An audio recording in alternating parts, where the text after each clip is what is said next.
How to upload crypto to TurboTax. Hi guys, welcome to our channel. Let's begin.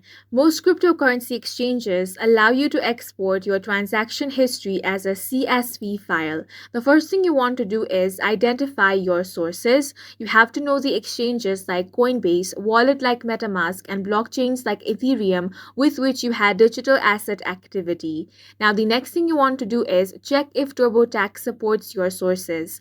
If it does, then you want to open up TurboTax app on your device or head over to the website of TurboTax. Now select the correct tax year and start your return.